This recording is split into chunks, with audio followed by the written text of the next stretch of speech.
कांग्रेस अपना youth manifesto जारी कर रही थी तो सबकी निगाहें मैनिफेस्टो के कवर पेज पर टिकी हुई थी। खैर, कवर पेज पर अब प्रियंका मौर्य तो नहीं है, लेकिन यूपी कांग्रेस की कर्ता धर्ता यानी प्रियंका गांधी वाड्रा अब यूपी के चुनाव में हर तरफ हैं। उनके अलावा कोई और चेहरा दिखाई देता है क्या? दरअसल यह सवाल मैं नहीं पूछ रहा हूं, बल्कि प्रियंका गांधी ने खुद एक पत्रकार के जवाब में उसी पत्रकार से पूछ डाला है कि क्या मेरे अलावा और कोई है उत्तर प्रदेश में? जब हर तरफ प्रियंका ही प्रियंका हैं, तो वही सीएम का चेहरा भी है क्या?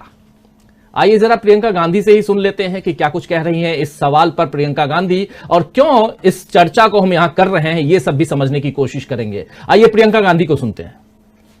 किसी और का चेहरा दिख रहा है यूपी में कांग्रेस पार्टी की तरफ से?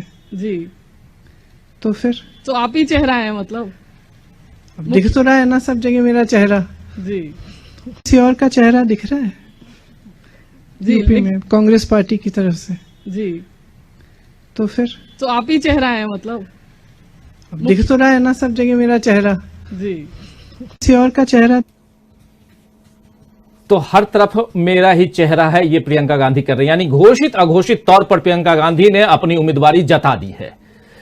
क्या इसे प्रियंका का मास्टर स्ट्रोक कहा जाए या सेल्फ गोल माना जाए? इस पर चर्चा हम जरूर करेंगे, लेकिन उससे पहले आइए यह भी देख लेते हैं कि इस यूथ मैनिफेस्टो में क्या कुछ समाहित है। आइए एक बार एक दूसरी बाइट को, प्रियंका गांधी की बाइट को सुनते हैं कि इस यूथ मैनिफेस्टो में क्या कुछ रखा है, समाहित किया है कांग्रेस पार्टी ने।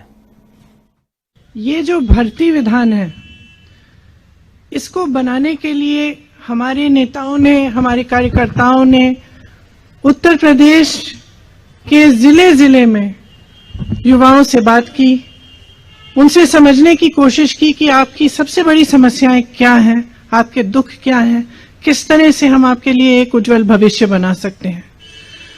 उन्हीं चर्चाओं में से निकला हुआ जो सार था, जो मुद्दे थे, वो इस भर्ती विधान में है।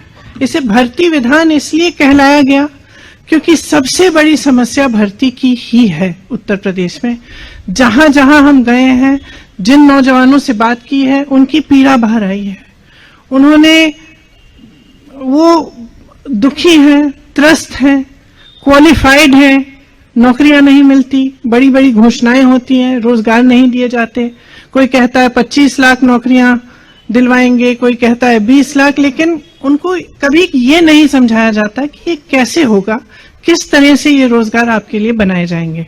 हमारा ये प्रयास रहा है कि जो नौजवानों की समस्याएं हैं, वो सब इसी भर्ती विधान में उनको सुलझाने का एक हमने खाका तैयार किया है। तो इसमें जिस तरह से, मैं इसके कुछ डिटेल्स आपको अब दूंगी, जिस तरह से रोजगार की समस्या है, हम कह रहे हैं, कांग्रेस पार्टी ने घोषणा की है कि हम 20 लाख रोजगार दिलवाएंगे, जिसमें से 8 लाख रोजगार जो आरक्षण के प्रावधान है उनके तहत ही महिलाओं को भी मिलेंगे। अब ये कैसे मिलेंगे, ये हमने यहाँ कहा है। हमें मालूम है कि रोजगार के विषय में और खास तौर से भर्ती के विषय में जो परीक्षाएं होती हैं, उनका जो तरीका है, जिस तरह से उनको किया जा रहा है, जितने घोटाले हैं, जिस तरह से पेपर लीक किए जाते हैं, जिस तरह से परीक्षा देने के बाद वो परीक्षा रद्द की जाती है, इससे बहुत ही पीड़ा है नौजवानों में। इसीलिए एक पूरा सेक्शन इस भर्ती विधान में हमने डेडिकेट किया है, इसलिए कि किस तरह से ये परीक्षाएं जो हैं, इनमें जो समस्याएं आ रही हैं, जो घोटाले होने, इनको दूर हम किस तरह से करेंगे। ऐसा जो टूट गया है नौजवानों का सरकार में और इस बात में कि उनको रोजगार मिलेगा, उसको हम किस तरह से अब दोबारा निभा पाएं। तो ये आप सुन रहे थे प्रियंका गांधी को, जो यूथ मैनिफेस्टो यानी भर्ती विधान जिसका नाम दिया है इन्होंने, और भर्ती विधान नाम क्यों दिया है ये बता रही हैं। क्या कुछ है इस भर्ती विधान में, ये बताने की कोशिश, समझाने की कोशिश प्रियंका गांधी कर रही थी। लेकिन सबसे बड़ा सवाल यही है कि इस भर्ती विधान को यूथ, जो उत्तर प्रदेश की जनता है और खासकर जो युवा है, वो कितना समझेगी और कितना इस पर अमल करेगी, और वोट देने जब जाएगी वो जनता, तो कैसे ये युवा जो है वो कांग्रेस का साथ देते हैं। खैर, दूसरी तरफ आज एक टीवी चैनल को प्रियंका गांधी ने इंटरव्यू दिया है और उस इंटरव्यू में प्रियंका गांधी से पूछा गया कि क्या अगर जरूरत पड़ी तो कांग्रेस अखिलेश यादव की पार्टी यानी समाजवादी पार्टी को अपना समर्थन देगी। तो इस पर प्रियंका गांधी ने कहा है कि जरूरत पड़ी तो हम समर्थन देंगे। तो कई तरह के सवाल यहां खड़े हो रहे हैं। क्या कांग्रेस किसी उहापोह में है? क्या कांग्रेस या प्रियंका गांधी को अपनी जीत पर भरोसा नहीं है? अगर ऐसा है तो फिर क्या चुनाव से पहले ही कांग्रेस ने हथियार डाल दिए हैं?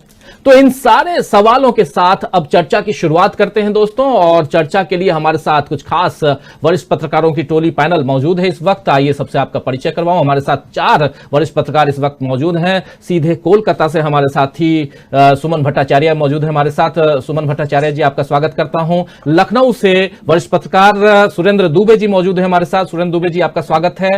रायपुर से हमारे पॉलिटिकल एडिटर दीपक पाचपोर जी जुड़े हुए हैं। दीपक जी, आपका स्वागत। और स्टूडियो में हमारे साथ ही वरिष्ठ पत्रकार पुष्परंजन जी जुड़े हुए हैं। पुष्परंजन जी, आपका भी स्वागत है। आप चारों का बहुत बहुत स्वागत, और स्वागत आप तमाम दोस्तों, साथियों, शुभचिंतकों, आप सबका जो अब तक जुड़ चुके हैं, जो जुड़ने वाले हैं। और जैसा आप जानते हैं कि आप भी अपनी बातों को, विचारों को कमेंट बॉक्स के जरिए रख सकते हैं। कोशिश कीजिए, जैसे हम लिख रहे हैं कि यूपी चुनाव में प्रियंका का मास्टर स्ट्रोक, क्या ये मास्टर स्ट्रोक है जो कह रही हैं कि उत्तर प्रदेश में हमारे अलावा और कोई चेहरा दिखाई देता है क्या? और यहीं से शुरुआत करते हैं और सीधे लखनऊ का रुख करते हैं। और सुरेंद्र दुबे जी, सीधे आपके पास ही आना चाहता हूं। क्या जो प्रियंका गांधी कह रही हैं दुबे जी की लखनऊ में उत्तर प्रदेश के चुनाव में कांग्रेस की ओर से और किसी का चेहरा दिखाई देता है क्या मेरे अलावा?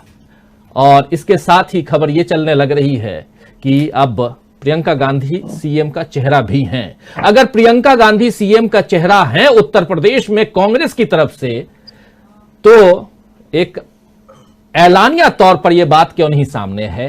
क्यों इस प्रकार एक प्रेस कॉन्फ्रेंस में एक पत्रकार के पूछे गए सवाल के जवाब में प्रियंका गांधी को ऐसा कहना पड़ा? देखिए राजीव, ये जो सीएम चेहरे की बात कही गई तो गोलमोल है। अब इसका आप जो चाहे अर्थ लगा लीजिए, और मुझे नहीं लगता है कि प्रियंका गांधी जो इतनी बड़ी पार्टी की सर्वे सर्वा है, और राहुल गांधी का जो एटीट्यूड है, जिस तरह से वो निष्क्रिय रहते हैं, तो अल्टीमेटली आने वाले दिनों में शायद कमान प्रियंका गांधी के पास ही रहे। तो ऐसे में वो चुनाव अगर जीत भी जाए कांग्रेस तो मुख्यमंत्री बनना चाहेंगी, मैं ऐसा नहीं मानता हूं। लेकिन राजनीति में होती है कि कुछ चीजें न कह के भी कह दी जाती है, और कुछ चीजें जो नहीं कहनी चाहिए कह दी जाती है। तो अगर एक वर्ग में ये मैसेज जाए कि प्रियंका गांधी खुद मुख्यमंत्री होंगी और इससे कुछ वोट मिल सकते, तो क्या दिक्कत है? यहां तो सारा खेल वोट का है ना, कोई सिद्धांत नियम कानून नहीं, सारा खेल वोट का है। तो मैं उनका एक बहुत अच्छा ये डिप्लोमेटिक आंसर मानता हूं कि बजाय कुछ कहने के कि हम लड़ेंगे नहीं लड़ेंगे, कह दिया हमारे अलावा कोई चेहरा दिख रहा है। तो फैक्चुअली देखा नहीं दिख रहा है, क्योंकि आप ही इंचार्ज हैं और आप ही कमान है। आप जिसको चाहेंगे दिखेंगे वो, और जिसको नहीं चाहेंगे वो नहीं दिखेगा। तो उसमें कोई बहुत कहने की गुंजाइश तो है नहीं। लेकिन मैं एक दूसरा सवाल ढूंढ रहा हूं, और जो ज्यादा महत्वपूर्ण हो गया है इनके इस भर्ती विधान के बाद, तो मुझे ऐसा लगने लग गया कि देखिए, योगी के लिए समस्या दोहरी हो गई है। क्योंकि अभी वो सिर्फ अपने मुख्य प्रतिद्वंदी, जो आज के दिन में मानते हैं अखिलेश ही मुख्य प्रतिद्वंदी है, वो उनको रोजी रोटी पर घेर रहे थे। क्योंकि वो इन्ना जिन्ना पर नहीं जाना चाहते, और बीजेपी रोजी रोटी पर नहीं आना चाहती, वो घूम घुमा के जिन्ना के इर्द गिर्द घूमना चाहती है। आज तो आपने देखा, आप अगर उसको एनालाइज करें तो जैसे दिल्ली में इंडिया गेट पर जो ज्योति हटा दी गई, उसके जरिए भी एक राष्ट्रवाद या देश प्रेम वाली बात कहने की कोशिश की गई। और उससे ज्यादा महत्वपूर्ण है जो पाकिस्तान से संचालित यूट्यूब ब्लॉक किए गए, बैन किए गए। बैन होना चाहिए, इस पर कोई दो राय नहीं। टाइमिंग, क्योंकि एक दिन में तो आपने मॉनिटरिंग कर नहीं ली होगी कि इसको बैन करना, वो गंदे हैं। अब हमने वो यूट्यूब देखे होंगे ना आपने देखे होंगे, इतना हम लोगों के पास समय भी नहीं है, तो वो उसमें क्या गंदा है क्या नहीं गंदा है ये कहना भी मुश्किल है। लेकिन मैं समझता हूं कि ये बड़ी खूबसूरती से जब बीजेपी ये देख रही कि उसका सीधे सीधे हिंदू कार्ड नहीं चल रहा, या दंगा कराने की कोशिश की गई, या वैसा माहौल बनाने की कोशिश की गई हरिद्वार धर्म संसद, रायपुर धर्म संसद, तो ये हुआ कि अब राष्ट्रवाद या देश प्रेम पर कुछ निकाला जाए। तो हम लोग कहते घूमें कि देखिए पाकिस्तान से किस तरह यहाँ यूट्यूब संचालित हो रहा है, देश बड़ा खतरे में है, और खतरे में इस मौलाना की वजह से, और इस मौलाना को हटाना है तो हिंदू को लाना है। घूम घुमा के लोग इनडायरेक्ट कान पकड़ लेंगे मुद्दे पर आकर के। लेकिन ये जो इन्होंने भर्ती वाली बात कही है, और जितना भी उसके डिटेल पर हम नहीं जाते, सेकंड राउंड में उसको देखेंगे, तो मुझे लगता है कि जो अखिलेश ने रोज एक बाजी खेल रहे हैं, कल जैसे उन्होंने कहा कि हम पुरानी पेंशन व्यवस्था बहाल करेंगे, अच्छा दांव है। उसके पहले उन्होंने कहा कि हम 300 यूनिट फ्री बिजली देंगे, वो भी एक अपीलिंग बात है, और उससे आम आदमी पार्टी है वो पिछड़ते नजर आ रही है, क्योंकि वो रेस में नहीं है। वैसे आम आदमी पंजाब में जैसे रेस में है, यूपी में नहीं है। और मैं आज सुबह सुबह मेरा तो देख करके बिल्कुल तबीयत, जिसको कनपुरिया बातें कहते हैं, लेवड़ी तर हो गई कि देखा मैंने एक खबर छपी थी कि माफियाओं से जो जमीन मुक्त होगी वहां गरीबों के लिए महल बनेंगे, और तब से मैं बीच में सो गया था घंटे भर के लिए, तो मैं उसको स्वप्न में महल ही महल देखता रहा कि कितने महल बन गए। हमारे लखनऊ में भी खूब माफियाओं की जमीन पर कब्जा किया गया है, और इस देश के गरीबों के तो भाई क्या बल्ले बल्ले, हम आपको भी बड़ा अच्छा लगेगा कि हमारा नौकर उस महल में रह रहा होगा, हम उससे कभी कभार मिलने जाया करेंगे। तो वो जो महल पर आ गए कि हम देंगे, तो उससे हमें लगता है कि उनकी हताशा की एक सीमा है। वो एक ऐसी जगह पहुंच गए जहां कुछ कह नहीं। थोड़ा सा दुबे जी माफ कीजिए, मैं बीच में रोक रहा हूं। हम लोग इन तमाम मुद्दों पे आज चर्चा करने वाले हैं, और आपसे बहुत कुछ सीखने सुनने को मिलता है, इसलिए भी जरूरी है कि आपकी और भी तमाम बातों को सुने। लेकिन थोड़ा सा अब मैनिफेस्टो और खासकर प्रियंका गांधी के इस बयान को क्या देखें, हम मास्टर स्ट्रोक के रूप में देखें या इसे सेल्फ गोल देखें, और खासकर ये कि प्रियंका गांधी जैसे कह रही हैं ठीक है चेहरा है, और उनके अलावा कांग्रेस में आज उत्तर प्रदेश कांग्रेस में कोई चेहरा दिखाई नहीं दे रहा है, लेकिन क्या अखिलेश यादव को समर्थन भी देंगे? इस बात को भी सामने उठा करके प्रियंका गांधी क्या कहीं कोई भूल कर रही हैं?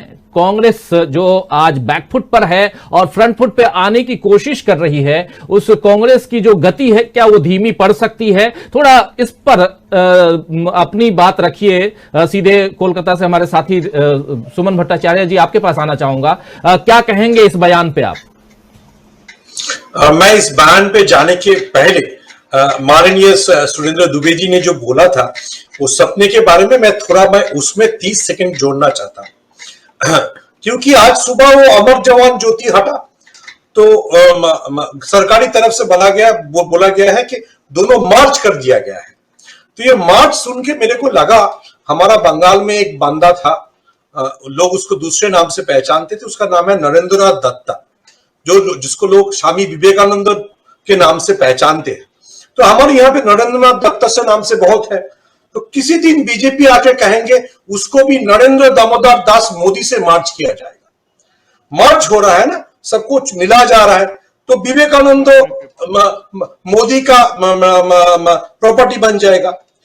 ये जो मार्च करने की मैं भी ये सपना देखा, सुरेंद्र जी जैसे सपना देखा। मैं दूसरा अभी अगर प्रियंका के बारे में आता हूं, तो मेरे ख्याल से जो प्रियंका की स्टेटमेंट में एक पॉलिटिकल मोटिव है। ये मोटिव ये है, आप अगर देखेंगे 2017 या 2014 में बीजेपी उत्तर प्रदेश पे जब भी बीजेपी का जो वोट बैंक है उसमें एक बड़ा वोट बैंक था महिला की वोट बैंक, क्योंकि नरेंद्र मोदी की जो गैस की पॉलिसी था उसको महिलाओं ने अच्छे लिया था। तो आप देखेंगे जो जैसे दुबे जी बोल रहे थे, जे अखिलेश यादव जोगी को अटैक कर रहा है काम के बारे में, बेरोजगारी के बारे में, तो प्रियंका अपना अटैक को दूसरी तरफ हटा लिया। प्रियंका की शायद कांग्रेस और प्रियंका जी का कोशिश है जे मोदी बीजेपी के पास जो ब्राह्मण वोट बैंक है और जो महिला वोट बैंक है ये दोनों हटाने के लिए अगर प्रियंका गांधी कांग्रेस का चेहरा है तो कुछ महिला वोटर भी अगर उससे हट जाएगा बीजेपी से, तो आखिर तक ऑपोजिशन में ये फायदा है। और मैं दूसरा एक बात बताना चाहूंगा, ये जो अखिलेश के लिए प्रियंका जी ने जो वार्ता दिया वो भी बहुत सिग्निफिकेंट है। वो सिग्निफिकेंट इसलिए है क्योंकि मैं बंगाल में बैठ के बात बोल रहा हूं। देखिए, कांग्रेस ने गोवा में टीएमसी को ऐसा कोई मैसेज नहीं भेजा, उल्टा किया, बोल दिया कि हम लोगों को गोवा में टीएमसी नहीं चाहिए, क्योंकि Congress is quite confident winning Goa alone and that मेरे ख्याल से वो होने वाला भी है। लेकिन जहां पे बीजेपी को हराने के लिए सब कुछ एकजुट करना चाहिए, वहां पे तो जरूर प्रियंका गांधी ने एक अच्छा कार्ड अपने सामने रखा। जे अगर जैसे दुबे जी बता रहे थे, अखिलेश जी अगर बीजेपी को देखिए, बीजेपी के पास 2017 या 2019 में जो चीज थे, वेस्टर्न यूपी में जो थे जाट वोट बैंक थे वो एग्रीकल्चरल रिवोल्ट के लिए हट गया। पूर्वांचल में जो ओबीसी वोट बैंक थे वो श्यामी प्रसाद मौर्य, ये सारे लीडर जो बीजेपी छोड़ के आ रहे हैं ये हटा सकते हैं। तो बीजेपी के पास बचने के लिए दो ही कार्ड रह गए, एक हिंदू कार्ड और एक महिला वोटर, क्योंकि अखिलेश यादव की एसपी के बारे में महिलाओं के दिल में उतना कुछ अच्छा प्यार नहीं है। लेकिन अगर प्रियंका वो महिला वोटर को मोदी जी से हटा लेंगे तो बीजेपी के लिए काफी मुसीबत पैदा हो सकता है। राजीव जी, अगर महिलाओं, बहुत सही कह रहे हैं आप, महिला जो हैं वो बढ़ चढ़ करके हिस्सा ली थी 2013 से लेकर के। आप देखिए, खासकर 2014 का जो चुनाव था, लोकसभा का चुनाव, उसके बाद 2014 के बाद 2017 का चुनाव, फिर 2019 का चुनाव, महिलाओं ने बढ़ चढ़कर हिस्सा लिया मतदान में, और सबसे ज्यादा वोट जो है महिलाओं का वोट वो बीजेपी की तरफ गया था। लेकिन क्या ये वोट अब कांग्रेस की तरफ या समाजवादी पार्टी की तरफ जाएंगे? महिला जो है उधर जाएंगी। और यहां जो बात रख रहे हैं हमारे साथी सुमन भट्टाचार्य, वो यही कह रहे हैं कि ये अगर कांग्रेस की तरफ जाते हैं तो भी बीजेपी को घाटा है। लेकिन दीपक पाचपोर जी, आप क्या कहेंगे?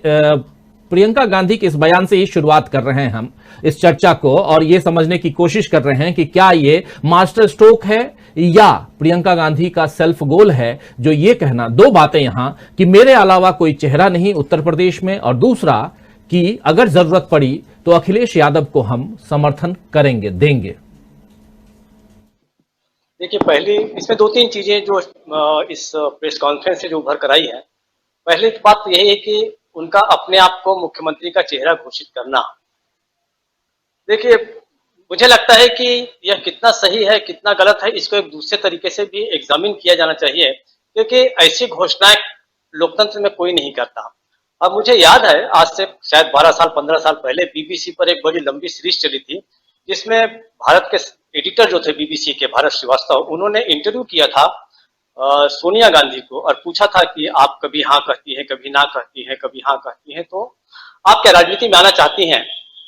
तो मुझे वो इंटरव्यू याद है, वो आर्कीव में कहीं कहीं होगा। उन्होंने कहा, मैंने तो कभी हाँ नहीं कहा, मैंने ना ही ना कहा है। तो लेकिन ठीक है, परिस्थितियां बदलती हैं और उसके बाद अंततः वो राजनीति में आ गई। उनकी इस बात में तो सच्चाई है कि उनके अलावा कोई चेहरा इस समय नहीं है। लेकिन जैसे हमारे आदरणीय दुबे जी ने बताया कि ये तो सर्वे सर्वा है, तो जिसको चाहे चेहरा बनाए, जिसको ना बनाए। लेकिन ये थोड़ा सा एम्बिग्यूअस मुझे इससे लगा, मुझे थोड़ा सा अजीब इसलिए लगा कि उनसे वरिष्ठ पद पर बैठे हुए राहुल गांधी हैं। अगर इस बात का ऐलान किया जाना चाहिए था, इसके तरीके पर भी मुझे थोड़ा सा अजीब सा लगा कि ये अगर उनको कहना ही था। और आपको याद होगा, कुछ दिन पहले उन्होंने एक मेन स्ट्रीम जो चैनल है उसको इंटरव्यू में कहा था कि हमारे यहाँ चेहरा जो होता है वो आला कमान तय करता है। तो प्रियंका गांधी की ये जवाबदेही है वो बताए कि क्या वो आला कमान ने उनको अप्रूव किया उनके नाम को, ये उनका डेमोक्रेटिक एक तरह से उत्तरदायित्व है। वो चुनाव के मैदान में है तो बताएं कि अब वहां पर राहुल गांधी थे, उन्होंने इसको कोई कंफर्म तो किया नहीं, तो ये मुझे थोड़ा सा अजीब लगा। देखिए हमारे यहाँ 2-3 जो क्षेत्र हैं उसमें से अगर क्रिकेट में एक बड़ा खिलाड़ी बड़े चुपके से आता है लेकिन बहुत ही फैनफेयर के साथ रिटायर होता है। याद होगा आपको कि जब महेंद्र सिंह धोनी जब रिटायर हुए थे, बड़े चुपचाप रिटायर हुए थे, तो कपिल देव ने कहा था मुझे दुख है कि मैं चाहता था कि उसके रिटायरमेंट को अच्छे से सेलिब्रेट करूं। उसके बाद शायद उनसे क्यों लेकर सचिन तेंदुलकर ने बहुत बड़ा एक तरह से मजमा लगाया और रिटायर हुए। लेकिन राजनीति में आप देखिए, थोड़ा सा इतिहास में जाऊंगा राजू जी, आपके 2-3 मिनट लेना चाहता हूं कि इसके पहले जितने लोग हैं, अगर राजीव गांधी को जब लॉन्च किया गया पॉलिटिक्स में, बाकायदे पहले उनको महासचिव बनाया गया, फिर उनको एशियाड का इंचार्ज बनाया गया, फिर कहीं जाके वो प्रधानमंत्री बने।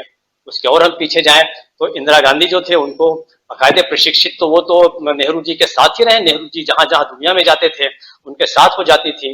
तो इस तरीके से राजनीति में आपको प्रॉपरली लॉन्च करना रहता है। ये नहीं कि किसी ने पूछा चलते फिरते, किसी पत्रकार ने और आपने कह दिया कि आपको और कोई चेहरा दिखता है क्या। इसमें कोई शक नहीं कि उनके अलावा कोई चेहरा तो नहीं दिख रहा है, ये बात सही है, लेकिन मुझे उसका तरीका जो है वो थोड़ा सा अजीबोगरीब लगा। लेकिन ठीक है, ये कांग्रेस के आला कमान के सोचने की बात है। इसका एक नुकसान और हुआ है। देखिए इस समय जो महिला को 40% की जो उन्होंने सीटें दी उसकी बड़ी तारीफ हुई है। उसके बाद उसी को उन्होंने मैनिफेस्ट किया, फोरग्राउंडिंग की, आगे और जमीन जो हथियाई है कि युवा लोगों को भी अपने मैनिफेस्टो में उन्होंने लाया है। ये निश्चित रूप से उत्तर प्रदेश का एक बहुत बड़ा इशू है ये, और रोजगार है, भर्ती में जो घोपले हुए हैं, बहुत सारी भर्तियां रोकी गई हैं, तो सही नब्ज पे तो हाथ रखा। लेकिन प्रियंका गांधी के मुख्यमंत्री का चेहरा बन जाने के कारण वो जो मुख्य मुद्दा है, जो उन कह रही थी कि हम ध्रुवीकरण से हटाकर हम ठोस मुद्दों पर राजनीति करना चाहते हैं, वो मुद्दा मुझे लगता है कहीं पर थोड़ा सा दबता हुआ नजर आ रहा है। अब कल देखा जाएगा, परसों देखा जाएगा, उनकी रैलियों में देखा जाएगा कि प्रियंका गांधी के इन दोनों चीजों का क्या होता है। तीसरी बात जो आपने कहा कि सोनिया अखिलेश को समर्थन देने की बात कह के उन्होंने सेल्फ गोल तो नहीं किया है। आपको याद होगा हम लोग व्यक्तिगत तौर पे भी जो बात कर रहे थे तो उसे यहाँ पर लाने में कोई बहुत दिक्कत नहीं है, क्योंकि आपकी और मेरी बात जो है कोई राकेश झुनझुनवाला और मोदी के बीच की बात है नहीं, इसको पब्लिक डोमेन में लाया जा सकता है। वो ये है कि मुझे भी ऐसा बार बार लगता है कि कोई भी पार्टी इस समय किसी न किसी का समर्थन लिए बिना शायद सरकार नहीं बना पाएगी, मुझे ऐसा लगता है। अगर बीजेपी बनाई तो शायद बीएसपी की मदद मांगनी पड़ेगी उसको, और अखिलेश बनाते हैं तो कांग्रेस की मदद लेनी पड़ेगी। मुझे लगता है ठीक है, मुकरने में क्या दिक्कत है। आगे देखिए, अगर कांग्रेस को लगता है कि वो अपने आप सरकार बना रही है तो क्यों अखिलेश को साथ देंगे। मुझे लगता है कि हर तरह से वोट जो है कांग्रेस लेने की कोशिश कर रही है। और कांग्रेस जो है पहले से थोड़ी सी समझदार और चालाक भी हुई है, ऐसा मुझे लग रहा है। राजीव जी तो उत्तर प्रदेश के चुनाव में समझदारी और चालाकी दोनों की जरूरत है। इस बात को हमारे तमाम साथी अच्छी तरह से समझते हैं, और जो पॉलिटिशियंस हैं वो तो और भी अच्छी तरह से समझते हैं।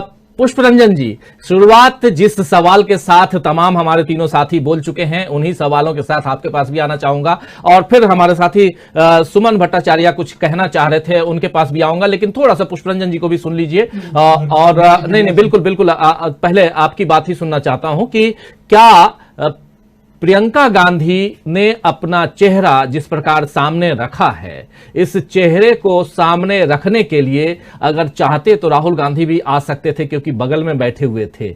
और दूसरी बात ये कि अगर ऐसा नहीं भी है तो आज कांग्रेस जो है वो क्या जिस प्रकार वहां पर उत्तर प्रदेश में अपने मतलब एक अलग पिच पर आई हुई है, महिलाओं को लेकर के आगे है, युवाओं की बात कर रही है, रोजगार की बात कर रही है, जो मूल जो मुद्दे हैं उन मुद्दों की बात कर रही है, तो एक अलग पिच पर खेल रही है क्या कांग्रेस। और उसमें प्रियंका गांधी का ये कहना कहीं सेल्फ गोल तो नहीं या मास्टर स्ट्रोक। नहीं राजीव जी, इस त्वरित सवाल जब प्रेस कॉन्फ्रेंस में होते हैं, क्योंकि बहुत सारे इस तरह के प्रेस कॉन्फ्रेंस में हम लोग भी बैठते हैं और अचानक कोई प्रश्न उठता है और अचानक उसी तरह से उसका उत्तर भी आता है।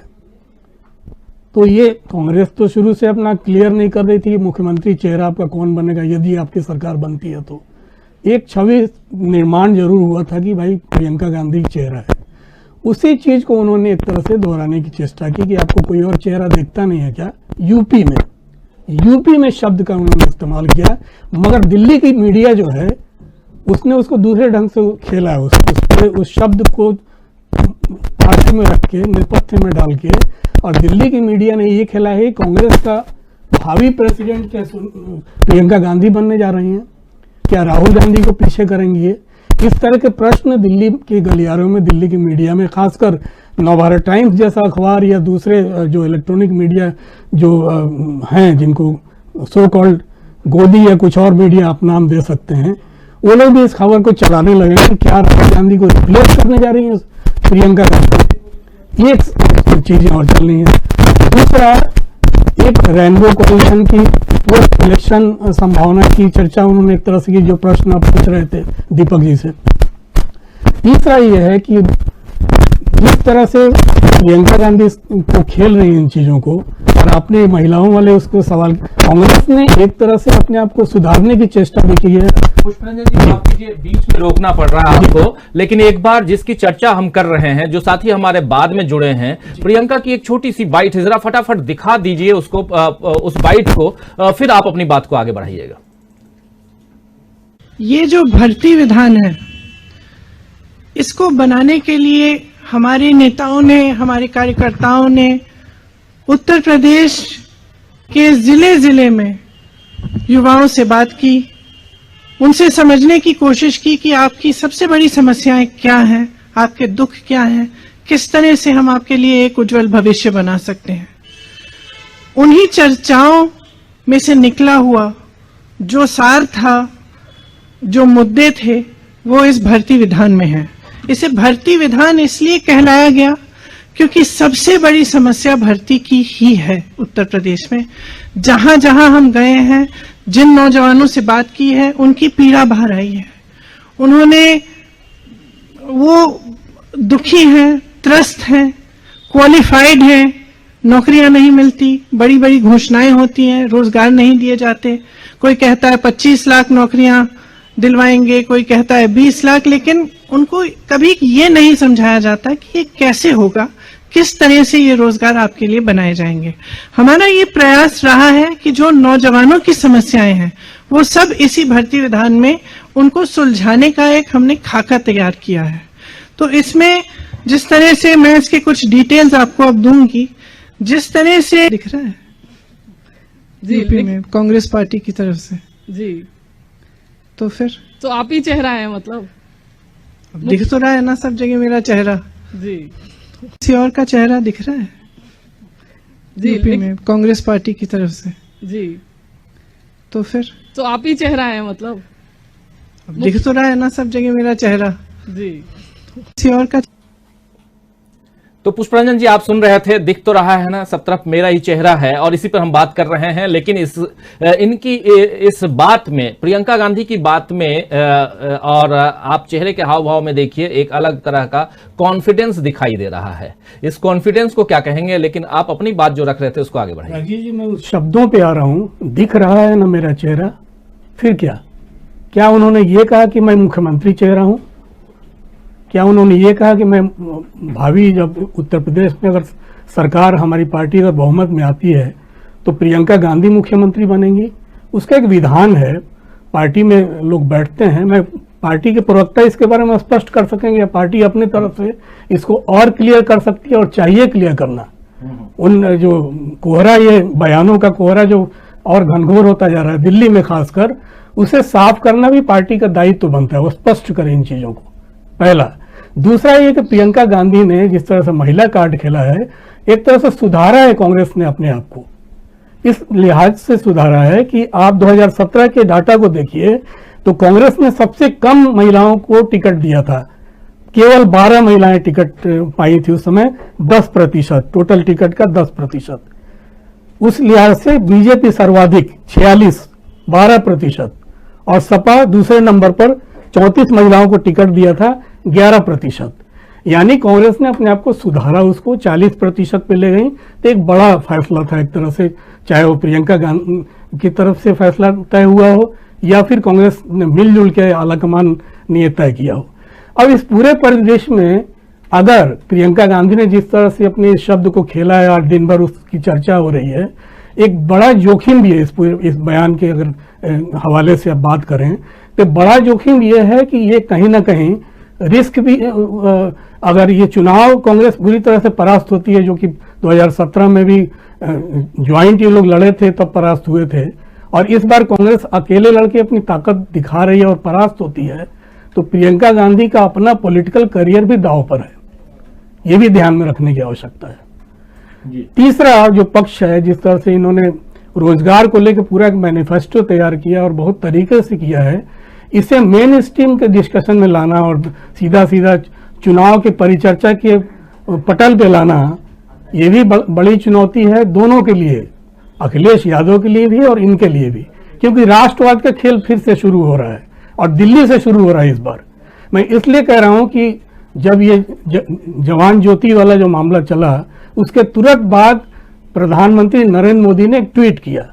उस ट्वीट में उन्होंने दिखाया कि सुभाष चंद्र बोस की मूर्ति लगेगी इंडिया गेट के वहां पर। तो ये राष्ट्रवाद का जो खेल 3 दिन और चलेगा, रिपब्लिक डे के आखिरी दिन तक, वो राष्ट्रवाद की लॉ जो है सिर्फ राजपथ पर नहीं चलनी है, उसे ले जाएंगे उत्तर प्रदेश में।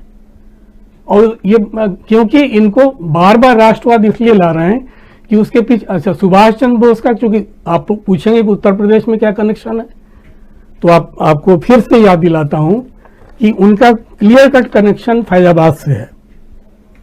भगवान जी सबको याद होगा, गुमनामी बाबा, उनकी मृत्यु जो है 1985 में हुई थी और उस पर एक कमीशन बैठा था। 18 सितंबर को उनका दाह संस्कार हुआ था अयोध्या में गुप्तार घाट पर, और एक जस्टिस विष्णु सहाय कमीशन बैठा था और 130 पेज की रिपोर्ट सबमिट की गई थी, और वो रिपोर्ट उत्तर प्रदेश विधानसभा के पटल पर रखी गई थी।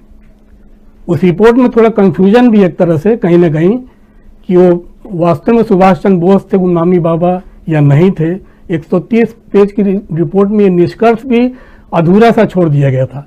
ये वही जस्टिस विष्णु साह हैं जिन्होंने मुजफ्फरनगर दंगे पर भी अपनी रिपोर्ट दी थी और उत्तर प्रदेश सरकार को क्लीन चिट दिया था। तो राष्ट्रवाद एक तरह से फिर दोबारा से, चूंकि उत्तर प्रदेश में सुभाष चंद्र बोस का भी कनेक्शन है, और दूसरा कहीं न कहीं से एक बार फिर से बंगाल के मुख्यमंत्री की एंट्री होगी उत्तर प्रदेश के चुनाव प्रचार में। तो ये सब चीज में, हालांकि बंगाली पॉपुलेशन उतना नहीं, उत्तर प्रदेश में 4.5 लाख के आसपास पॉपुलेशन है बंगालियों का, और खासकर बनारस में थोड़ा, और फिर उसके बाद पीलीभीत में है, जहां मिनी बंगाल कहा जाता है एक पॉकेट को। तो बंगाली पॉपुलेशन का उत्तर प्रदेश चुनाव से कोई लेना देना नहीं है, लेकिन बंगाल कनेक्शन जरूर है उत्तर प्रदेश के चुनाव में, सुभाष चंद्र बोस के हवाले से भी, ममता बनर्जी के हवाले से भी, बंगाल की फंडिंग के हवाले से भी, महाराष्ट्र की भी एंट्री है जो पिछले में हम लोग चर्चा कर चुके हैं। बिल्कुल जी राजू जी, बहुत सारी बातें आप रख रहे हैं और सुरेंद्र दुबे जी इस पर बहुत कुछ मुझे लगता है बताएंगे, लेकिन दुबे जी से पहले सुमन भट्टाचार्य जी, आप कुछ कहना जोड़ना चाहते थे। सुमन भट्टाचार्य जी सुन रहे हैं आप शायद मेरी बातों को, आप कुछ जोड़ना चाहते थे, उसे जोड़िए। और जो एक राष्ट्रवाद की बात कही जा रही है, जो अभी जिस बात को इन्होंने उठाया है पुष्परंजन जी ने, और उसमें भी आज जब अमर ज्योति लॉ की बात हो रही थी और वहां पर उसके बाद एक ट्वीट आता है प्रधानमंत्री नरेंद्र मोदी का, सुभाष चंद्र बोस की मूर्ति वहां स्थापित करने की बात होती है इंडिया गेट पर, तस्वीर भी ट्वीट में है बिल्कुल, और कैसा वो दिखेगा स्टैचू, वो सब कुछ उसमें है। और मतलब एक तरफ जब इस बात पर सरकार की खिंचाई चल रही थी, उसी दौरान प्रधानमंत्री नरेंद्र मोदी ने एक अलग हवा देने की कोशिश की, यह साफ दिखाई देता। अब तो थोड़ा बहुत हम लोगों को भी समझ में आने लगा कि मुद्दे को कैसे डाइवर्ट किया जाए, इस चीज को प्रधानमंत्री नरेंद्र मोदी से अच्छा और कौन समझ सकता है, और वो बहुत कामयाबी उन्होंने हासिल कर ली है, इसमें यह भी कहा जा सकता है। लेकिन आप बताइए क्या कुछ इसका कनेक्शन, और पहले तो अपनी बात आप रखिए। मैं पहला जो बात बोलने की कोशिश कर रहा था राजीव जी, वो पुष्परंजन जी ने भी जो बोला, प्रियंका गांधी ने एक दांव खेला है। जैसे हमारी बंगाल में जब चुनाव हुआ था, ममता बनर्जी ने भी एक दांव खेला था। नंदीग्राम जो शुभेंदु अधिकारी का, उस वक्त बीजेपी का स्ट्रॉन्ग मैन, अभी भी बीजेपी का सीएलपी लीडर है, उनकी जो कॉन्स्टिट्यूंसी है वहां पे जाके कॉन्टेस्ट करने के लिए देखिए, एक पुरानी शाहरुख खान की सिनेमा की एक डायलॉग थे, जो हार के भी जीतते हैं उसे बाजीगर कहते हैं। तो यूपी में कांग्रेस का जो भी हाल हुआ, लेकिन प्रियंका गांधी अगर बीजेपी को हरा देती है, महिला वोटर हटा के बीजेपी से, तो उसको बाजीगर मानना पड़ेगा। ये प्रियंका गांधी के बारे में मेरा पहला बात था।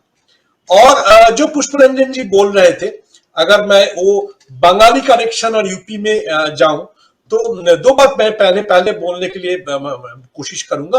ये बात बिल्कुल पुष्परंजन ने ठीक बोला है कि ये गुमनामी बाबा, ये आरएसएस की जो लीडर थे के.एस. सुदर्शन, इसका बहुत पुराना सोच था। ये गुमनामी बाबा ही नेताजी है, और ये उन्होंने चलाने की कोशिश, ये थ्योरी को उन्होंने प्रोपोगेट करने की भी कोशिश किया। और इसलिए पिछले साल बीजेपी बंगाल की एक प्रोडक्शन हाउस को प्रेशर डाल के ऐसा एक सिनेमा भी बनाया, जिसका नाम ही था गुमनामी। ठीक है, वो एक national award winner, so called leftist film maker, but he made a movie which is called Gumnaami. और वो भी पुष्परंजन ने बहुत अच्छा बताया कि पिलविट में एक बंगाली वोटर ब्लॉक है। उसके साथ मैं एक छोटा चीज जोड़ना चाहता हूं, जो शायद जो लोग आप लोग बाहर के बंगाल के बाहर बैठे हैं वो मिस कर रहे हैं। वो ये बात है कि क्योंकि यूपी में जो लीडर बीजेपी छोड़ के जा रहा है वो सारे ओबीसी लीडर है, तो बंगाल में भी ओबीसी का बीजेपी का जो एमपी है शांतनु ठाकुर, जिसको जो पोर्ट के मिनिस्टर ऑफ स्टेट है, उन्होंने खुलेआम भागवत कर दिया है। ठीक है, उनके साथ कम से कम 10 एमएलए भी वो भागवत में जुड़े हुए हैं। लेकिन और वो खुलेआम बोल दिया है कि जो बीजेपी का जो स्टेट ऑर्गेनाइजेशनल सेक्रेटरी है, जो आरएसएस से आता है, वो चोर है, वो बेईमान है, वो पैसा लेता है, ये सब कुछ बोल दिया। लेकिन बीजेपी बंगाल में वो ओबीसी लीडर के खिलाफ एक चिट्ठी, एक शो कॉज कुछ भी नहीं किया। क्यों नहीं किया? क्योंकि ये ओबीसी को, एक ओबीसी मिनिस्टर को बंगाल में सस्पेंड किया जाता है, तो उसका इंपैक्ट पिलविट में जो वोटर है, OBC basically OBC Bengali voter है, उसके ऊपर जाएगा। ऐसे ही श्यामी प्रसाद मौर्य बोल दिया कि बीजेपी दलित को देखता नहीं है, तो इसके बाद अगर बंगाल के दलित मिनिस्टर भी पार्टी से सस्पेंड हो जाए तो बीजेपी के लिए बहुत बड़ा घाटा है। आप चेक कर सकते हैं, बंगाल के बाहर इसके लिए कोई स्टोरी नहीं है। पिछला दिन प्रिंट या पीटीआई ने मेरे से इंटरव्यू लिया, इसलिए मैंने वो बात को उठाया। जब बंगाल में ओबीसी लीडरशिप बिल्कुल भागावत पे है, लेकिन उसके लिए बीजेपी कुछ नहीं कर रहा है, क्योंकि श्यामी प्रसाद मौर्य के बाद बीजेपी इसके लिए बहुत सतर्क है। अभी आता हूं नेताजी के बारे में। अच्छा, नेताजी भी बहुत इंटरेस्टिंग चीज है बीजेपी के लिए। पुष्परंजन जी ने जो बोला, नेताजी बीजेपी को बहुत सूट करता था, क्योंकि ये गांधी के खिलाफ था, ये नेहरू के खिलाफ था। तो जो अल्टरनेटिव काउंटर नैरेटिव खड़ा करने के लिए नेताजी बीजेपी के लिए बहुत सूट करता था। और नेताजी के एक फैमिली चंद्र बोस को बीजेपी ने अपना पार्टी में भी ले लिया था, वाइस प्रेसिडेंट भी बना दिया था। लेकिन बीजेपी का जो आदत है, जो प्रॉब्लम है, आरएसएस और बीजेपी तो किताब नहीं पढ़ता है, वो अच्छी तरह से नेताजी पढ़ा नहीं था। नेताजी का दो जो फंडामेंटल प्रिंसिपल था, एक एंटी कम्युनल और दूसरा प्रो वुमेन। वो जो आईएनए बनाया था, उसमें महिलाओं के लिए इतना बोला था, वो बीजेपी को सूट नहीं करता था। क्योंकि बीजेपी का तो है तीर्थ सिंह रावत जैसे चीफ मिनिस्टर, जो बोलता है महिला जींस नहीं पहने, महिला जींस पहनता है तो उसका बच्चे नहीं होता है। तो ये सब नेताजी के साथ नहीं जाता है। तो बीजेपी अभी नेताजी को लेकर भी बहुत परेशान है। इसमें और एक चीज जुड़ गया, बंगाल जो 26 जनवरी के जो पैरेड होने वाले थे, वहां पे ममता बनर्जी एक टैब्लो भेज दिया था। उस टैब्लो में टैब्लो पूरा नेताजी के ऊपर ही था, लेकिन कोई दिमाग लगा के उस टैब्लो में कुछ लाइन लगा दिया था, जो लाइन सीधा योगी आदित्यनाथ को टारगेट करता है। वो लाइन क्या था?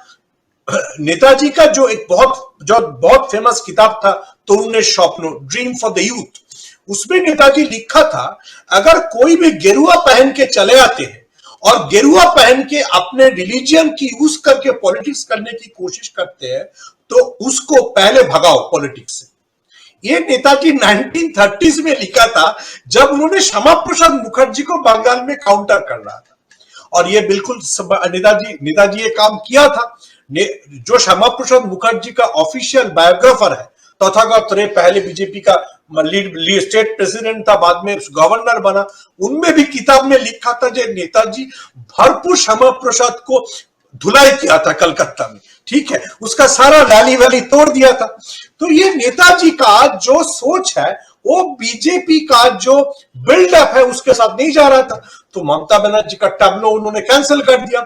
इसके लिए भी ममता जो अभी नेशनल लीडर बनना चाहते हैं वो बहुत शोरगोल मचा दिया, और उसके साथ कांग्रेस और लेफ्ट भी जुड़ गए। उन्होंने देखा ये एक पॉइंट आ गया जो बीजेपी को टारगेट करने के लिए। तो अचानक से आज 21 जनवरी सुबह जब अमर जवान ज्योति हटा जा रहे थे, तब नरेंद्र मोदी को अचानक से याद आ गया, अरे नेताजी का मूर्ति वहां पे बैठा देते हैं। मैं थोड़ा देर पहले मैं बता ही देता हूं, टाइम्स ऑफ इंडिया को जो बंगाली एडिशन है उसको एक इंटरव्यू दे रहा था, तो वो मेरे को पूछ रहा था, जो अमर ज्योति जवान हटाया है, ये तो बहुत अच्छा किया है, ये तो एक कॉलोनियल हैंगओवर है। देखिए, यही मैं बोला ना, बीजेपी और आरएसएस का प्रॉब्लम है हिस्ट्री और किताब से, वो इतना दूर रहते हैं, कौन कॉलोनियल हैंगओवर है और कौन कॉलोनियल हैंगओवर नहीं, उसको दिमाग में नहीं चलता है। जैसे पुष्परंजन जी बोल रहे थे ना, जो उन लोगों को जब ये नेशनलिज्म, पैट्रियटिज्म इसको थोड़ा सा बढ़ाना पड़ता है, तब वो अक्षय कनाडा कुमार को बुला के लाता है और उसका केसरी सिनेमा को आगे बढ़ाते हैं, क्योंकि केसरी सिनेमा में दिखाया गया है जो वो सिख रेजिमेंट की तरफ से मुसलमानों के खिलाफ लड़ रहा था। तो अरे वो सिख रेजिमेंट तो ब्रिटिश आर्मी की तरफ से लड़ रहा था, तब तो कॉलोनियल हैंगओवर था, और वो मुसलमान लोग आजादी के लिए लड़ रहा था। तो इसका जो इंडिपेंडेंस का जो थॉट प्रोसेस है वो भी गलत है। तो अचानक से वो नेताजी को कभी लाता है, कभी अमर जवान ज्योति को लाता है। मेरे ख्याल से देखिए, उन्होंने जो नेशनल वॉर मेमोरियल बनाया, क्योंकि मोदी जी चाहता है जो दिल्ली में जो सारा भी बिल्डिंग रहे उसके नीचे पे सिर्फ मोदी जी का नाम रहे, दूसरे किसी प्राइम मिनिस्टर का नाम नहीं रहे, ठीक है। तो लेकिन वहां पे लोग जाता नहीं है, ज्यादातर लोग इंडिया गेट में अमर जवान ज्योति के पास आ जाता है। और मैं दूसरा एक चीज बोल के 30 सेकंड लेके खत्म करूंगा। अमर जवान ज्योति और इंडिया गेट बीजेपी के लिए दूसरा प्रॉब्लम भी बन गया था। सीएए और एनआरसी का सारा प्रोटेस्ट, सिख फार्मर्स के प्रोटेस्ट, वो भी इंडिया गेट के सामने जाता था।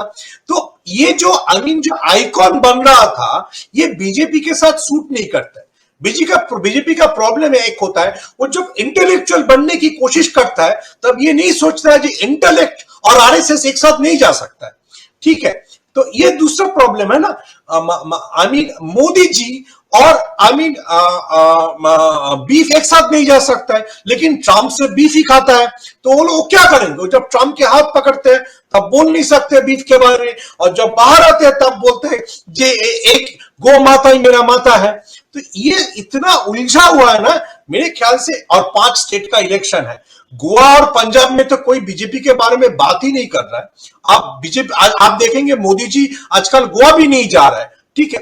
तो उत्तर प्रदेश में भी अगर वो हार जाएंगे, जैसे भी हो, समाजवादी पार्टी और तब उनके लिए बहुत बड़ी दुश्चिंता है। राजीव जी, ये बहुत सारी बातें और इतिहास की बातें और वर्तमान बातों को आपने अच्छे ढंग से समझाया, समेटा है। लेकिन राष्ट्रवाद की लॉ की जो बात है इस वक्त, आखिर ये राष्ट्रवाद की, और बहुत सही कह रहे थे दुबे जी थोड़ी देर पहले कि कहीं ना कहीं ये अपने उस मुद्दे को लेकर के आएंगे। जरा आप जो पिछली बात को यहां रख रहे थे दुबे जी, अब मैं चाहूंगा कि थोड़ा सा आप उन बातों को ही विस्तार दीजिए, और साथ में जो हमारे साथी सुमन भट्टाचार्य ने भी जो बातें रखी हैं और जो बात हमारे साथी पुष्परंजन जी ने भी रखी हैं, उन बातों को भी जोड़ते हुए उत्तर प्रदेश की राजनीति में और खासकर पीलीभीत की राजनीति में, और ये गुमनामी बाबा की जो बात इन लोगों ने छेड़ी है उस राजनीति को भी, और आज खासकर, हालांकि ये चर्चा हम लोग प्रियंका गांधी पे कर रहे हैं, लेकिन चूंकि आज अमर जवान ज्योति की बात भी सुबह से बहुत चर्चा में है, और अचानक 2 घंटे बाद एक ट्वीट आना प्रधानमंत्री नरेंद्र मोदी का सुभाष चंद्र बोस के बारे में, और एक ट्वीट में ही उनकी मूर्ति तक स्थापित दिखाई गई है, और कि कैसा दिखेगा इंडिया गेट ये बताया गया है। तो ये सब कुछ जो है कहीं ना कहीं क्या इसका कनेक्शन उत्तर प्रदेश से है, ये भी समझने की कोशिश इस प्रोग्राम में हम कर रहे हैं। दुबे जी, बहुत कुछ आप जान रहे हैं उत्तर प्रदेश के बारे में, बहुत नजदीक से देखा है आपने, जरा बताइए। देखिए, पुष्परंजन जी और भट्टाचार्य जी जिस ढंग के इंटेलेक्चुअल प्रश्न उठा रहे थे, उनके उत्तर दे रहे थे, मैं जितना यूपी को जानता हूं यहां इस ढंग की इंटेलेक्चुअल बातें नहीं होती। यहाँ बड़े ठेठ दूसरे ढंग के अंदाज से चुनाव होते हैं और उसमें ये कि किस जाति को लड़ा देंगे, कैसे भिड़ा देंगे और कहाँ पैसा देके वोट है, यहाँ वो इस ढंग के इंटेलेक्ट वाली बात नहीं है। लेकिन होगा कुछ अपना मोदी जी के दिमाग में। आपको याद हो कि जब पश्चिम बंगाल को चुनाव हो रहा था तो मोदी जी दाढ़ी बना करके रविन्द्रनाथ टैगोर बन गए, लेकिन वहां तो नहीं चला कि भाई बंगाली बंगाली है, वो इतना आसानी से किसी को टैगोर बन जाने देगा। बंगाली का अपना साहित्य और म्यूजिक, दो चीजों में जो उसका अपना गौरव है, वो आसानी से किसी को उस इमारत पर चढ़ने नहीं देगा। तो एक मोदी ने कई मोदी लग जाए, फिर वो ईश्वर चंद्र विद्यासागर की भी फाटक में घुसने की कोशिश की, लेकिन अपनी जो टीएमसी लीडर है ममता जी, उन्होंने कहीं इनको घुसने नहीं दिया। अब बात आई इनके गुमनामी बाबा की। अरे फैजाबाद पूरा बाबाओं का ही है, वहां गुमनामी बाबा के जो बड़े बड़े प्रत्यक्ष बाबा हैं वो सब हर पॉलिटिकल नेता के आगे पीछे घूमते हैं। मैं एक लंबे अरसे से जर्नलिज्म में हूं, तो हमें मालूम है कि हनुमानगढ़ी का संत जो अभी बीजेपी के साथ पिछले चुनाव में सपा के पीछे घूम रहा था, उसके पहले कांग्रेस पे घूम रहा था, वो और वो जो गुमनामी बाबा की थ्योरी चली नहीं। और देखिए एक सामान्य सी बात है, दोनों लोग सहमत होंगे, जो वो सुभाष चंद्र बोस का कैरेक्टर था, जो लेवल था, उसमें कोई गुमनाम में रह करके क्या करना चाहेगा। नहीं ठीक है, अपना चल गया, जो दिखता है वो बिकता है, अपना चल रहा है। वो कौन सा वो उन्होंने ईडी के रेड से उनको बचना था जो गुमनामी में चले गए। तो जब देश आजाद हो गया, बात खत्म हो गया। वो बहुत बड़े हीरो थे, उसको छोड़िए आप। कांग्रेस पर आते हैं। मैं उसमें कुछ हद तक पुष्परंजन जी की बात से सहमत हूं कि जब नेता से अचानक सवाल पूछ लिया जाता है तो कभी कभी वो जो उत्तर देता है वो वही नहीं होता जो देना चाहता है, क्योंकि आपको क्विक रिप्लाई देना है। और उन्होंने कहा भी नहीं कि हम चुनाव लड़ेंगे, और ये भी नहीं कहा नहीं लड़ेंगे। लेकिन मैं आपको एक बात बता दूं, महिला वोटर जो इधर काफी बढ़ी है और महिलाओं में जो जागरूकता आई है, खासकर पढ़ी लिखी लड़कियों में, वो कोई भी चमत्कार तो कर सकती है, लेकिन उनको चमत्कार करने के लिए जो जमीन चाहिए उसका अभाव है। अब वो जमीन जनता एकदम से बना देगी कहना मुश्किल है, लेकिन मैं देखता हूं कि जैसे मैं उसको जोड़ता हूं, हालांकि लोग मेरे बात से शायद सहमत ना हो। पश्चिम बंगाल में जब अपने माननीय प्रधानमंत्री जी ने 2 मई दीदी गई शुरू किया रोज रोज, तो हमसे तमाम महिलाएं परिवार की बैठी तो हमसे कहा कि भैया ये ऐसा नहीं लग रहा है कि जैसे चिढ़ा रहे, तो किसी ने कहा कि नहीं सीटियाबाजी वाला स्टाइल है। अब वो बात क्लिक कर गई महिलाओं को और उन्होंने दिखा दिया कि अच्छा मई गई कि नहीं गई। तो ऐसा नहीं, इस तरह की परिस्थितियां कुछ भी कर सकती। और रही बात, देखिए आप एक बात समझिए कि प्रियंका गांधी या पूरी कांग्रेस पार्टी के लिए आज भी उत्तर प्रदेश बहुत महत्वपूर्ण नहीं है। उनके लिए महत्वपूर्ण है कि मोदी से कैसे सत्ता छीनी जाए। वो अखिलेश यादव बन जाए, उनको हरा लेंगे अगले चुनाव में, क्योंकि अखिलेश यादव नेशनल फोर्स नहीं है। मोदी से पिंड छुटाना इसलिए जरूरी है क्योंकि उनकी पार्टी एक नेशनल पार्टी है, वो जैसी भी है, लेकिन और कोई नहीं है, तो नेशनल तो है। रही बात कमान, भाई वहां सारी कमान तो घर ही में, माता जी कमान, बेटा कमान, बेटी कमान, पूरी पार्टी कमान, तुम मान न मान मैं कमान, सब कमान है। वहां क्या राहुल गांधी तय करेंगे? तो राहुल गांधी तो कभी कोई प्रियंका को खुद लीड करती है, ऐसा लगता है कि वो कौन किसको समझा रहा है, कौन किसका पॉलिटिकल सीनियर नहीं समझ में आता है, कभी कभी बड़ा कंफ्यूजन हो जाता है। तो उससे बहुत कुछ लेना देना नहीं। लेकिन ये जो ये भर्ती विधान निकाला है पर और सपा पर टकराव हो सकता है, और जब दो पार्टियां उसी नौकरियों के एजेंडे पर आ जाएंगे तो बीजेपी के लिए प्रॉब्लम बढ़ जाएगी।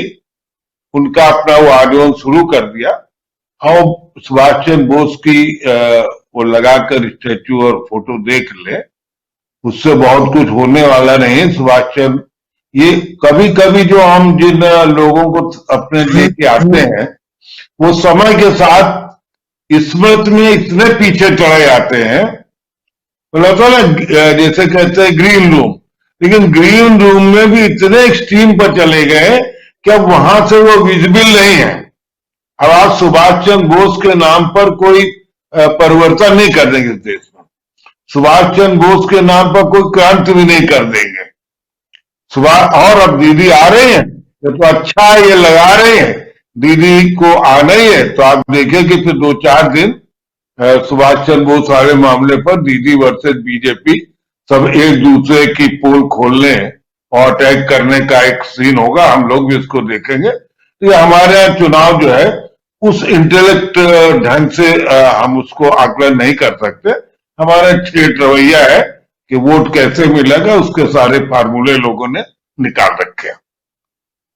फॉर्मूले सबने निकाल रखे हैं। ये उत्तर प्रदेश का चुनाव है, ठेठ उत्तर प्रदेश अंदाज में चुनाव यहां लड़ा जाता है। पश्चिम उत्तर प्रदेश कुछ खास अलग अंदाज में, तो पूर्वी उत्तर प्रदेश यानी पूर्वांचल चले जाइए तो कुछ खास अलग अंदाज, और अगर अवध प्रदेश में जाएंगे, अवध में जाएंगे आप जो कि सेंट्रल पार्ट ऑफ वो है उत्तर प्रदेश है, वहां जाएंगे तो कुछ और। तो ऐसे अलग अलग पार्ट और अलग अलग अंदाज, ठेठ अंदाज। वही बात कह रहे हैं दुबे जी यहां पर कि यहां इंटेलेक्ट लेवल जो है वो या माने तो बहुत हाई है या माने तो बहुत लो है। यहां राजनीति और सिर्फ राजनीति होती है। फिल्मों में आप लोगों ने देखी होगी ऐसी कुछ अलग ढंग की राजनीति, वैसी राजनीति होती है। सब दावेदार हैं और सब उम्मीदवार हैं यहां पर, और सब जीत रहे हैं यहां, यही मानकर चलिए। लेकिन इन सब के बीच एक जो महत्वपूर्ण बात है वो ये कि क्या बीजेपी अभी भी अपने मुद्दे को खोज रही है? क्योंकि इस वक्त बीजेपी के पास दिखाने के लिए अगर कुछ होता तो ताबड़तोड़ शिलान्यास नहीं कर रहे होते। और उद्घाटन की तो कुछ चीजें थी जो उद्घाटन पे लेकर के तो आए, जैसे कि पूर्वांचल एक्सप्रेसवे है, चाहे मेट्रो है, कानपुर मेट्रो, जिस मेट्रो में बैठ करके प्रधानमंत्री नरेंद्र मोदी हाथ हिला रहे थे, लेकिन किसको? तो कैमरे को। ऐसी बहुत सारी घटनाएं हुई हैं जो पिछले दिनों जिस पर खूब चर्चा सोशल मीडिया पर हुई। लेकिन दीपक जी, आपसे जरा समझना चाहूंगा, क्या इस चुनाव में, उत्तर प्रदेश का चुनाव बहुत ही महत्वपूर्ण चुनाव है जिसमें लीड लेती हुई प्रियंका गांधी शुरू से दिखाई दी, किस चीज पे? तो मुद्दों पे। मुद्दों में भी किस पे? महिलाओं के मुद्दे पे। यानी उन्होंने महिलाओं को एकत्र करने का, ऐसा लग रहा है कि चुनाव नहीं, महिलाओं को एकत्र करने की कोशिश, युवाओं को एकजुट करने की कोशिश कर रही हैं। एक अलग अंदाज है। हो सकता है कि शायद उनको लगे, कांग्रेस पार्टी को लगे कि नहीं, इसी अंदाज से चुनाव जीता जा सकता है। लेकिन समाजवादी पार्टी का हमने देखा, छोटे दलों को एकत्र करने में लगी हुई है वो पार्टी, और उसके साथ साथ अलग अंदाज में वो भी चुनाव लड़ रहे हैं। लेकिन बीजेपी आज भी राष्ट्रवाद का मुद्दा, हिंदुत्व के मुद्दे को आज भी खोज रही है। आखिर एक जो डबल इंजन की सरकार वाली पार्टी की जो पार्टी है वो आज भी मुद्दा क्यों ढूंढ रही है? जरा बताइए, क्या अब हिंदुत्व का मुद्दा या राष्ट्रवाद का मुद्दा जो है वो पुराना हो गया या उसकी उम्र ढल चुकी है? अब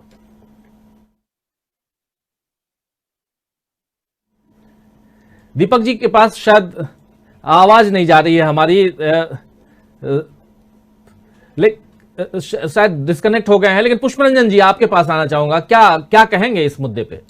देखिए राजीव जी, एक चीज मैं जरूर दुबे जी के बात के बाद ऐड करना चाहता हूं।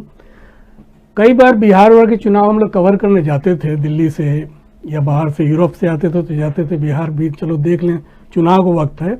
तो वहाँ का जो लोकल जो पत्रकार लोग होते थे बोलते थे, देखिए आप लोग तो दिल्ली वाले हैं, बिहार की राजनीति कुछ और होती है, वो आपकी समझ में नहीं आएगी, आप लोग बहुत हाई फाई चीज़ें लेके आए हैं। लेकिन ऐसी बात है नहीं। आपको लिटरेसी रेट की बात करते हैं, अगर बहुत मोटी बात कहें उत्तर प्रदेश के बारे में कि नहीं अब चीज़ें बदल गई हैं, तो वाकई बदल चुकी हैं उत्तर प्रदेश की। पूरे देश में जो शैक्षिक दर है, लिटरेसी रेट जिसको हम लोग कहते हैं, त्रिपुरा में 92.8% है और दूसरे नंबर पे आता है उत्तराखंड 94.3% और तीसरे नंबर पर पूरे देश में उत्तर प्रदेश आता है 81.8%। तो हम कैसे मान लें कि ये चुनाव जो है उसमें बौद्धिक पुट नहीं है? कैसे मान लें कि इस चुनाव में लोग समीक्षा नहीं करेंगे कौन पार्टी किस विजन के साथ, किस एजेंडे के साथ आ रही है? कौन सी पार्टी अगर रोजगार की बात कोई एक प्रतिपक्ष का नेता उठाता है तो उसे दबाने के लिए राष्ट्रवाद आप ले आते हैं। कोई वहां पर अत्याचार अन्याय की बात करता है, कोविड में फेल्योर की बात करता है, तो उसे दबाने के लिए आप हिंदू कार्ड खेलना चाहते हैं। उसे दबाने के लिए आप ज्योति जलाते हैं अयोध्या में। तो ये चीजें उत्तर प्रदेश का मतदाता, वहाँ का युवा, वहाँ के जो नई पीढ़ी है या प्रबुद्ध पीढ़ी है वो आराम से समझती है। सुभाष चंद्र बोस का संदर्भ में इसलिए ला रहा था कि उत्तर प्रदेश में जिस तरह से बंगाल में सुभाष चंद्र बोस के नाम पे खूब कार्ड खेला गया, चंद्र बोस को आगे बढ़ाया, फिर दूध की मक्खी की तरह बाहर निकाल के फेंक दिया, उसी तरह से उत्तर प्रदेश में सुभाष चंद्र बोस इनके लिए राजनीतिक तौर पे देखा जाए बीजेपी के लिए बंगाल में अशुभ साबित हुए। उस कार्ड को न तो खेल पाए और न ही उसका कोई फायदा उनको मिल पाया। उत्तर प्रदेश में अगर वो लेके इस तरह से आ रहे हैं, गुमनामी बाबा का कार्ड भी खेलते हैं या कुछ भी सुभाष चंद्र बोस के नाम पर राष्ट्रवाद खेलते हैं, वहाँ ये फंस जाएंगे, वहाँ ये राष्ट्रवाद उनका एक्सपोज हो जाएगा, वहाँ इनका हिंदू कार्ड भी एक्सपोज हो जाएगा। इसलिए वहाँ ये सब चलना नहीं है राजीव जी। जी, ये नहीं चलना है। लेकिन बात जो कह रहे हैं आप, बहुत ही महत्वपूर्ण बात यहां रख रहे हैं और हमारे दीपक पाचपोर जी शायद नहीं दिखाई दे रहे, लेकिन सुमन भट्टाचार्य जी आप कुछ जोड़ना चाहते हैं? देखिए राजीव जी, आप जो बोल रहे थे, जी बीजेपी के पास आज के दिन में 7 साल उन्होंने सेंटर में गवर्नमेंट चला रहा है, उसके पास कोई मुद्दा नहीं है। मुद्दा होने से तो उसको राष्ट्रवाद या ये जो कम्युनल डिवीजन ये नहीं चाहिए था। देखिए क्यों उनके पास ये मुद्दा नहीं है, ये दुबे जी ने भी बताया, पुष्परंजन जी भी बताया। मैं उसके साथ ये जोड़ने चाहूंगा, देखिए इस इलेक्शन में नरेंद्र मोदी और अमित शाह पहले बिहार में जाके बोलता था अगर हम लोग बिहार में हारेंगे तो पाकिस्तान में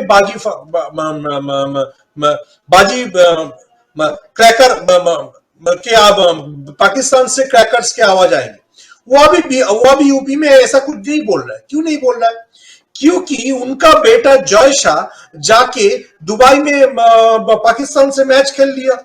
उस वक्त तो उसका बेटा बोला डैडी मेरे को मैच चाहिए क्योंकि मैच से पैसा है, तो वो भाग के पाकिस्तान से मैच खेलना चला गया। उस वक्त पाकिस्तान बहुत अच्छा हो गया। तो इस बार अमित शाह जी पाकिस्तान के बारे में उतना कुछ बोल नहीं रहा है।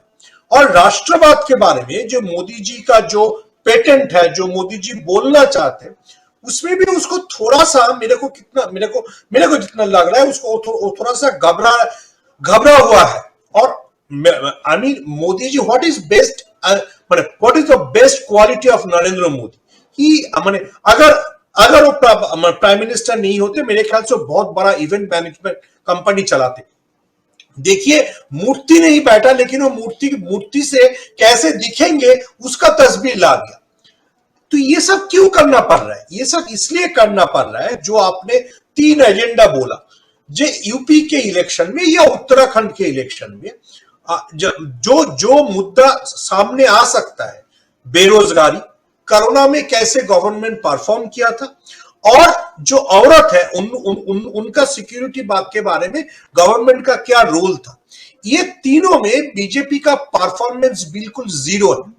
और अगर आप देखेंगे जो बीजेपी के लिए बहुत कुछ खतरा वेट कर रहा है। इंटरनेशनल मार्केट के पेट्रोलियम के प्राइस $76 पर बैरल पहुंच गया है, लेकिन यूपी इलेक्शन के लिए यहां पे तेल का दाम अभी कोई तेल कंपनी बढ़ा नहीं रहा है, लेकिन ये चुनाव होगा उसके बाद ही तेल का दाम बढ़ेगा, ये सबको मालूम है। लेकिन इस साल के अंत में गुजरात और हिमाचल प्रदेश में इलेक्शन है, तो उसमें वो भारी पड़ेगा। और अगर आप देखेंगे जो नेशनलिज्म के बारे में हम लोग बोल रहे थे, देखिए पंजाब और उत्तराखंड से बहुत सारे लोग इंडियन आर्मी में जाते हैं। उतना तो गोवा से नहीं जाते हैं, बंगाल से भी नहीं जाते हैं, तो ये पंजाब और उत्तराखंड के लोग कैसे सोचेंगे अमर जवान ज्योति को लेकर? जो नेशनलिज्म के बारे में, जो राष्ट्रवाद के बारे में मोदी जी हर वक्त कहते हैं, उसके साथ ये नहीं जाता है। तो हम लोगों को मानना पड़ेगा, ये सोचना पड़ेगा, जाकर मोदी जी या तो मोदी जी ने पकड़ लिया है कि पंजाब और उत्तराखंड तो मेरे हाथ से गया, मेरे को सिर्फ यूपी बचाना है, यूपी के लिए कोई भी मैं कोशिश करता रहूं। लेकिन अगर वो सिर्फ यूपी बचाने के लिए कोशिश करेंगे तो एक तरफ से एसपी अखिलेश यादव उसको बेरोजगारी के बारे में घेर रहा है, और अगर प्रियंका गांधी अभी औरत की बात को लेकर सामने आ जाता है तो मोदी जी के पास कौन सा वोट बैंक रह जाता है?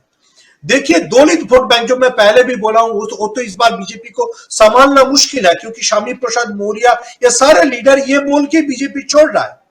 So it's a very difficult time for BJP. And मैं ये बोलने के लिए फिर से कोशिश करूंगा, कांग्रेस, मैं शायद पिछला 4 महीने से बोल रहा हूं, जब ममता जी खुलेआम कांग्रेस के खिलाफ स्टेटमेंट दे रहे थे, जो कांग्रेस को लोग अंडर एस्टिमेट कर रहे हैं। अभी गोवा में तो पता चल गया है, अभी आप पंजाब भी देखेंगे, और शायद यूपी में भी प्रियंका गांधी वो क्रिटिकल वोट बीजेपी से लेके जाएंगे, जो क्रिटिकल वोट बीजेपी को अभी जरूरत है, क्योंकि बीजेपी के पास जाट वोट बैंक नहीं है। बीजेपी के पास दलित जो वोट बैंक था, जो बीजेपी मायावती से छीनने की कोशिश किया था, वो भी चला जा रहा है। तो बीजेपी के पास कौन सा वोट बैंक रह गया है? 2 क्रिटिकल वोट बैंक, ब्राह्मण जो ऐसे भी अजय सिंह बिष्ट या योगी आदित्यनाथ से असंतुष्ट थे, और महिला वोट बैंक। अगर ये दोनों वोट बैंक में भी प्रियंका गांधी हमला बोल दे तो शायद, देखिए, 2 दूसरे तरफ से अटैक हो रहा है, लेकिन वो शायद योगी आदित्यनाथ के लिए काफी मुश्किलें पैदा कर सकते हैं। मुश्किलें पैदा कर सकता है। दुबे जी, आपके पास आना चाहूंगा, समय अब खत्म हो रहा है, लेकिन उससे पहले पुष्परंजन जी कुछ सवाल पूछना चाहते हैं क्या? पुष्परंजन जी, सुमन जी से कुछ सवाल। सुमन जी, एक छोटी सी जिज्ञासा मेरी ये थी कि इस तरह से योगी आदित्यनाथ बतौर स्टार प्रचारक बंगाल के चुनाव में उतरे थे, क्या ममता बनर्जी भी स्टार प्रचारक के रूप में उत्तर प्रदेश में आएंगी? क्योंकि कलकत्ता में बैठे हुए कुछ तो सूचना आपके पास होनी चाहिए, क्योंकि राजनीति में स्कोर सेटल करना होता है। जी देखिए, ममता जी 8 फरवरी लखनऊ में जरूर जाएंगे और अखिलेश यादव के साथ ज्वाइंट प्रेस कॉन्फ्रेंस करेंगे। जितना अभी तक अखिलेश जी का जो दूत, जो बंगाल के पुराना मिनिस्टर किरणमय ने बताया है कि यूपी में शायद बड़ा रैली करना भी मुश्किल है, लेकिन जितना भी वर्चुअल मीटिंग होगा वो अखिलेश जी के लिए जरूर ममता जी करेंगी। मैं एक बात आपको याद करा देना चाहता हूं पुष्परंजन जी, आपने जो स्कोर सेटल करने की बात बोल रहे हैं, आपको याद रहेगा कि महुआ मैत्रो जो अभी गोवा में बैठे हैं, लेकिन उन्होंने एक पुराना ट्वीट किया था, मोदी जी आपके साथ बनारस में मुलाकात होगा। तो बनारस की जो बंगाली क्राउड है उसको जरूर ममता जी टारगेट करेंगे, और पिलभिट की क्राउड को भी, क्योंकि शायद ये ज्यादा इंपॉर्टेंट नहीं है, शायद 4 या 5 सीट को इंपैक्ट कर सकता है, लेकिन इसको टारगेट जरूर करेंगे। क्योंकि मैं जो बोलना चाहता हूं, ये जो दलित वोट बैंक है, जो ओबीसी वोट बैंक है, उसको तो एक तरफ से श्यामी प्रसाद मौर्य अटैक कर ही रहा है, लेकिन अगर ममता के बोलती है कि आप हमारे बंगाल में भी जो दलित, जो ओबीसी मिनिस्टर है वो बागी हो गया है, और इन लोगों के लिए भी बीजेपी कुछ नहीं किया है, शायद पिलभिट के आसपास, ऐसे भी पिलभिट में आपको मालूम है मनेका गांधी कितना बीजेपी के साथ जुड़े हुए हैं, मनेका गांधी या वरुण गांधी, तो उसके साथ अगर ममता जी आके थोड़ा सा और आपको बढ़ा देंगे तो अच्छा होगा मेरे ख्याल से। जी बिल्कुल, बहुत सारी बातें आप वहां बैठ करके, कोलकाता में बैठ करके, और उत्तर प्रदेश की राजनीति और उसमें भी क्या कुछ होने जा रहा है। ममता बनर्जी, 2 फैक्टर यहां पर बहुत ही महत्वपूर्ण है, एक ममता बनर्जी और दूसरा शरद पवार, और दोनों का साथ इस वक्त समाजवादी पार्टी को मिल रहा है, बहुत खुले तौर पे मिल रहा है। और आप लोग याद कीजिए कि जब सीटों के बंटवारे की बात आई थी, दुबे जी आपको याद होगा कि एक जो सूत्रों के हवाले से जो खबरें चल रही थी, उसमें 2 सीट और भी सुरक्षित रखी गई गई थी, एक एनसीपी के लिए यानी शरद पवार जी की पार्टी के लिए और एक सीट टीएमसी के लिए। तो इससे साफ जाहिर है कि टीएमसी और एनसीपी दोनों ने जिस प्रकार घोषणा कर रखी है कि समाजवादी पार्टी को हम समर्थन देंगे, और क्या खबरें चल रही हैं जरा आपसे ये थोड़ा सा समझना चाहूंगा कि इन दोनों के समर्थन से क्या समाजवादी पार्टी, क्योंकि दोनों, एक वेस्ट बंगाल है और दूसरा महाराष्ट्र है, इन दोनों के समर्थन से कितनी मजबूती और किस ढंग की मजबूती समाजवादी पार्टी को मिल रही है? देखिए, टीएमसी और एनसीपी इसको सीट देने से कोई मजबूती मिलने का सवाल नहीं है। इससे एक पार्टी का स्टेटस बढ़ता है और जनता को बताने को होता है कि देखिए हमारे पास ये बड़े बड़े नेशनल नेता भी हैं। देखिए, ममता जी जो है 5 स्पीकर है और अपने जो ये अखिलेश जी है बड़े सोबर किस्म के स्पीकर है, तो बहुत कड़वी बात भी उस अंदाज में नहीं कर पाते हैं। तो इन लोगों के को कहते हैं कि फेस वैल्यू मान लीजिए, या कहते हैं एक जो आजकल मार्केटिंग का तरीका बताने के लिए, और हो सकता है वो दोनों सीटें जो भी दी जाए, क्योंकि देखिए इनका कोई बेस भी नहीं है, न टीएमसी का न एनसीपी का। इनको सिर्फ इसलिए वो दे रहे हैं कि ताकि हम नेशनल पॉलिटिक्स में एक संदेश दे सके कि हम भी हैं। और अखिलेश यादव का भी नेशनल पॉलिटिक्स में कुछ नहीं है। हाँ, राष्ट्रपति के चुनाव के समय अगर ये जीतते हैं ज्यादा सीटें तो इनकी एक महत्वपूर्ण भूमिका हो जाएगी। तो मैं मानता हूं कि टीएमसी नेता और महाराष्ट्र के पवार साहब आएंगे। देखिए, पवार तो कोई अच्छे स्पीकर भी नहीं है, खबर भले मीडिया उससे निकाल लेता है, लेकिन ममता जी है, अच्छी स्पीकर है। तो मुझे लगता है कि एक सीट की घोषणा की है तो दे देंगे, और इस बहाने वो कुछ पॉकेट्स में जहां बंगाली हैं उनको कंसोलिडेट करने की कोशिश करेंगे, और अपने पास एक वो क्या कहते हैं स्टार प्रचारक और जोड़ लेंगे। अखिलेश के पास कोई स्टार प्रचारक नहीं है, वो खुद ही हैं। उनके पूरी पार्टी में कोई अच्छा वक्ता नहीं है और बाहर से उन्होंने किसी को जोड़ नहीं रखा है। तो अगर ममता आ जाएंगी, ममता और इनके उसकी वजह से हो सकता है कुछ और नेता बाहर के आ जाए, तो एक स्टार प्रचारकों की जो एक वैल्यू होती है वो बढ़ेगी, जिसका चुनाव में हमारे यहाँ कोई बहुत असर नहीं पड़ता है। आप ये डेफिनेट मान के चलिए कि अगर ये प्रियंका गांधी इनका कुछ मामला चला तो वो प्रॉब्लम होगा, वो बीजेपी के लिए भी होगी, सपा के लिए भी होगा, अगर बात बढ़ती है। और अभी तो हम आज 21 आज फर्स्ट फेज का नामांकन की आखिरी तारीख है, अभी हफ्ता भर और दीजिए, तब एकदम से चुनाव उठेगा, तब अंदाज लगेगा। एक बात पुष्परंजन जी ने कही कि लिटरेसी रेट भी बहुत बढ़ा है। देखिए, लिटरेसी रेट होने और न होने से बहुत फर्क नहीं पड़ता है। हर प्रदेश का एक अपना अंदाजे बयां है, जिसको गालिब ने कहा कि हमारा और भी है सुखन क्या, गालिब का अंदाजे बयां कुछ और है। तो यूपी का पॉलिटिकल अंदाजे बयां ये नहीं कि यहाँ बहुत अच्छे अच्छे लेखक है, कवि है, जर्नलिस्ट है, सब कुछ है, लेकिन वो फ्लेवर जो पश्चिम बंगाल का है वो यहाँ कम चलता है। इसलिए मैंने कहा, बाकी तो भाई अगर बोस जी की कोई बात कही जाती तो पूरे देश के नेता थे वो, उससे कोई बहुत फर्क नहीं पड़ता है।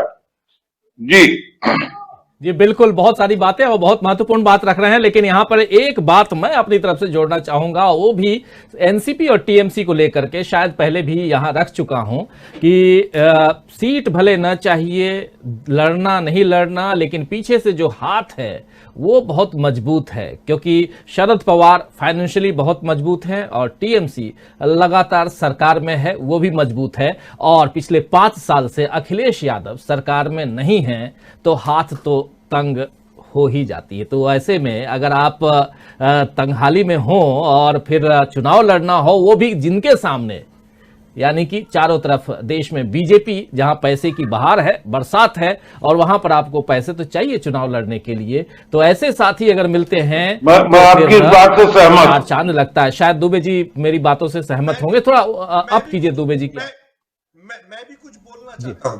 सुमन जी देखिए वही शरद पवार जी मुझे का दूसरे चैनल से लगातार फोन आ रहा है, तो I would like to quit. बिल्कुल दुबे जी, बिल्कुल बिल्कुल, बहुत बहुत शुक्रिया दुबे जी, आप जुड़े। शरद पवार जी का जो महत्व दुबे जी ने जो बताया या आपने जो बताया वही महत्व है।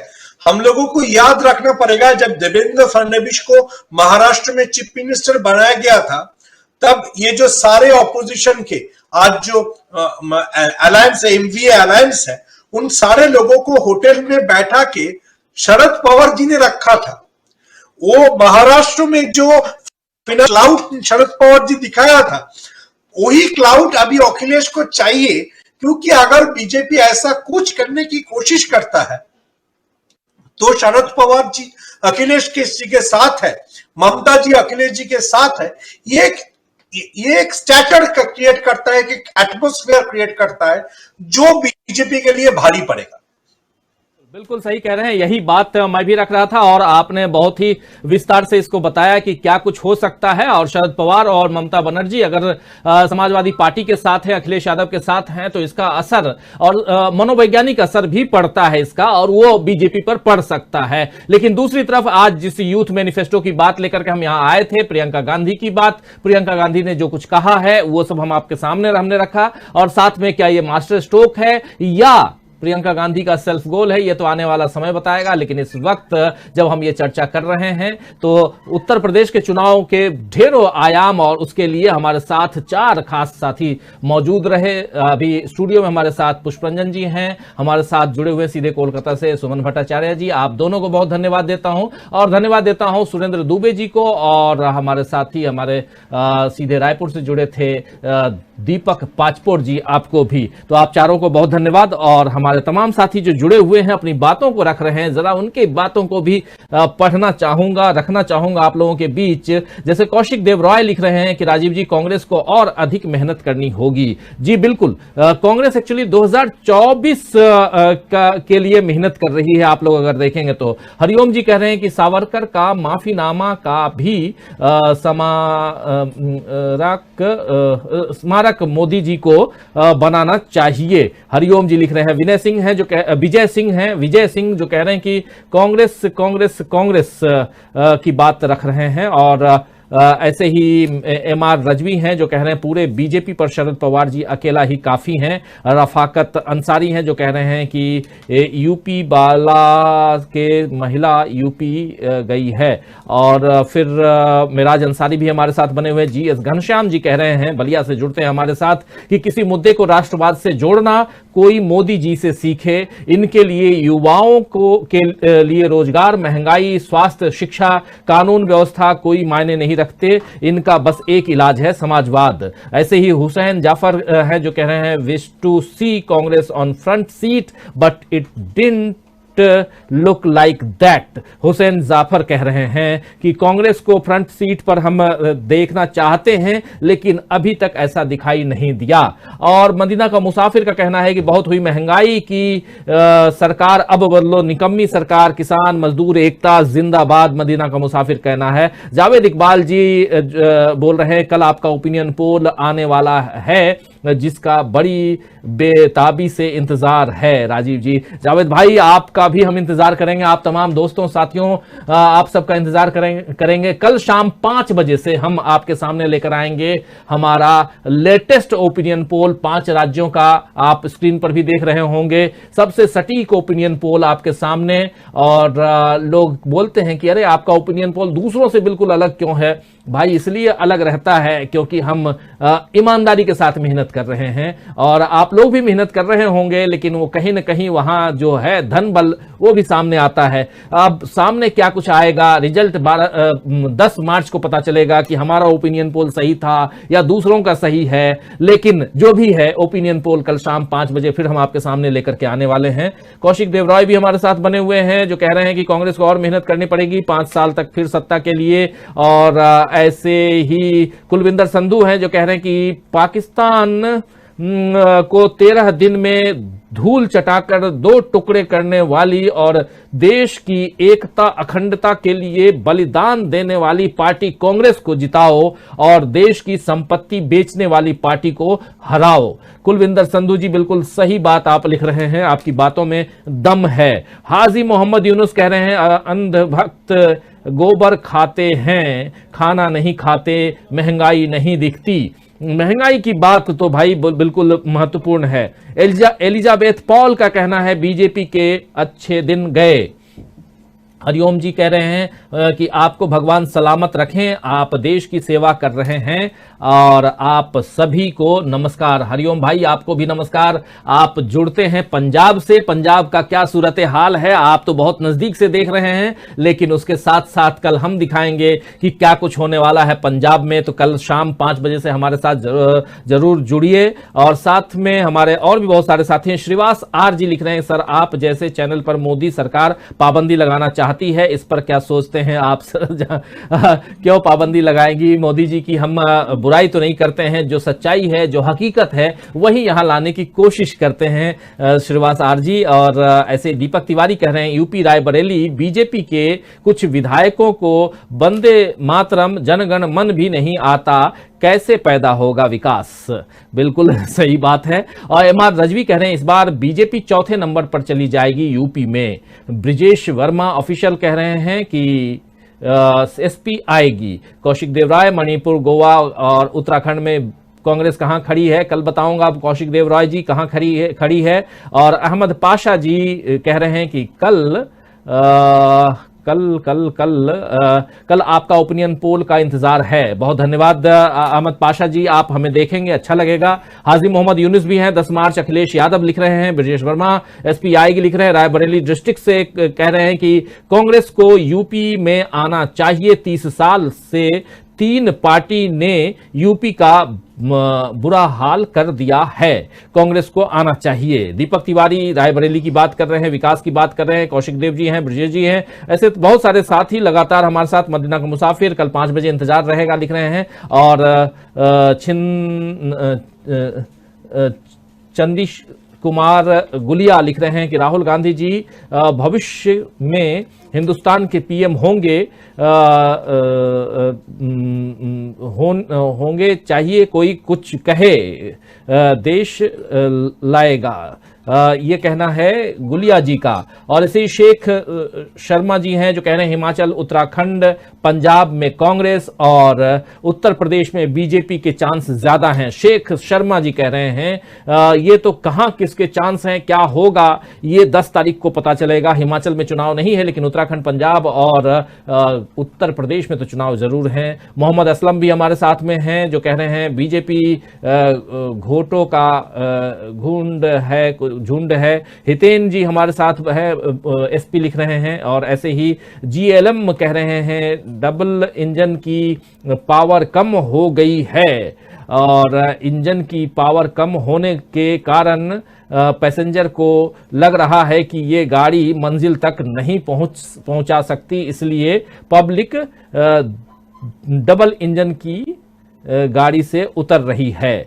ऐसे ही डबल इंजन की बात ओम प्रकाश जी कह रहे हैं। ओम प्रकाश तिवारी कह रहे हैं कि यूपी के 40% मतदाताओं ने कांग्रेस का राज प्रदेश में नहीं देखा है, इसलिए युवाओं का झुकाव कुछ हद तक कांग्रेस की तरफ रहेगा, ये कहना है ओम प्रकाश जी का। हाजी मोहम्मद यूनुस भी हैं, बीजेपी छोड़कर कोई भी आए विकास करें। रायबरेली डिस्ट्रिक्ट से भी हमारे साथ 2024 में राहुल गांधी ही पीएम होंगे, ये कह रहे हैं रायबरेली डिस्ट्रिक्ट से। कुलविंदर संधू भी हैं, कह रहे हैं कि लोगों को अगर देश की संपत्ति बचाने वाली पार्टी को ना हराया तो 10 मार्च के बाद महंगाई के लिए तैयार रहें।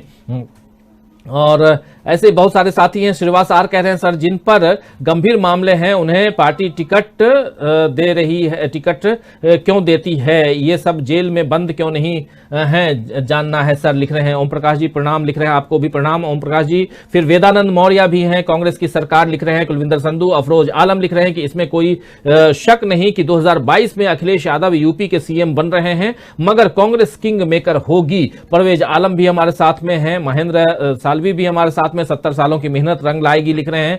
और महमूद आलम भी है, एचडी मॉडल भी हैं, अफरोज आलम, बहुत सारे साथी। लेकिन अब इस कार्यक्रम को आज समाप्त करने की इजाजत चाहता हूं। कल शाम 5 बजे हाजिर होऊंगा ओपिनियन पोल लेकर के, और साथ में ढेर सारे हमारे पैनलिस्ट भी होंगे और तमाम आप सारे दोस्त साथी शुभचिंतक होंगे। इसलिए कल शाम 5 बजे से जुड़िए हमारे साथ हमारे लेटेस्ट ओपिनियन पोल, सटीक ओपिनियन पोल के लिए, और आप सबका इंतजार रहेगा। तब तक देखते रहिए डीवी लाइव, जुड़े रहिए हमारे दूसरे कार्यक्रमों के साथ। और अब आपसे विदा चाहता हूं। नमस्कार, गुड नाइट, शुभ रात्रि, शब ब खैर।